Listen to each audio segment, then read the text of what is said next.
অফিসে আসলে ঘুষটা নিতে হয়তো খারাপ লাগে রোজা থেকে, ওই জন্য উনি রোজা থাকে না, পাঞ্চা পাচ্ছে।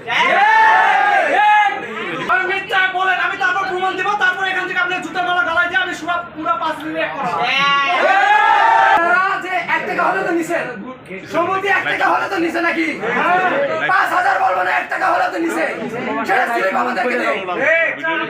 আমাদের পারিশ্রমিক আপনাদের কাছে দলিল লেগে নেই, পারিশ্রমিকের দলিল লেগে নেই, এই পয়সার কিছু অংশ আচ্ছা আপনি বলেন যে আমরা এই 5000 টাকা যে এলিগেশন আপনাদের নামে দিছি এটা মিথ্যা, আপনি বলেন এটা প্রমাণ করবে। আমি মিথ্যা বলেন, আমি তারপর প্রমাণ দেব, তারপর এখান থেকে আপনি জুতার মালা গালায় দিয়ে আমি পুরো 5 মিনিট এক করা। আমাদের প্রশ্নের কোনো উত্তর দিতে পারতেছে না সে। সবই ঠিক আছে, মেনে নিছেন। আমাদের বলার একটা সুযোগ থাকবে না। আজকে একদিনের জন্য এখানে আসি নাই। অ্যাকশন টু অ্যাকশন, আমাদের বিরুদ্ধে, ঘুষখোরের বিরুদ্ধে। 14 সালের দলিল সংক্রান্ত ঘটনা কেন এই সময় এখন 25, কোথায় 14 আর কোথায় 25 সালে এই 11 বছর পর পর্যন্ত সেটা অভিযোগ, এই অভিযোগ 25 বছর পর কেন হলো, তখন কেন করলো না?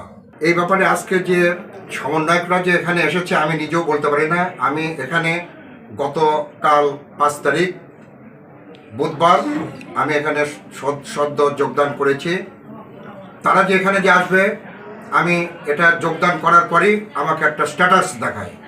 তাই আমি গতকাল বললাম যে আচ্ছা ঠিক আছে, তারা আসুক, তাদের কি অভিযোগ, এবং তারা সেই অনুযায়ী আজকে বৃহস্পতিবার তারা আসছে।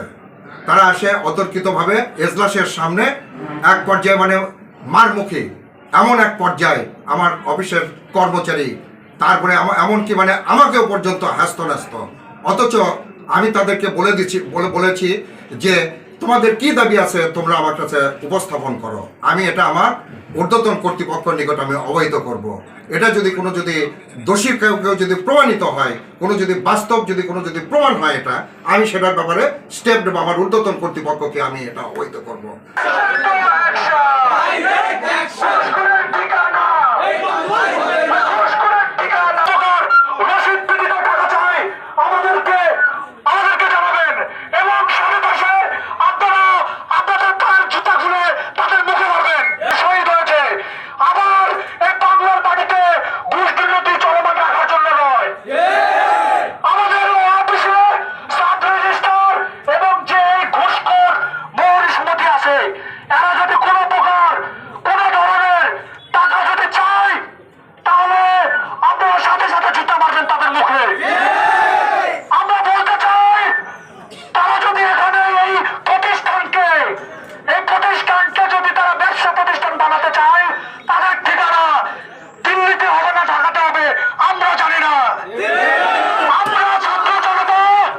আমরা ছাত্র জনতা তাদের বিরুদ্ধে অ্যাকশন নেব।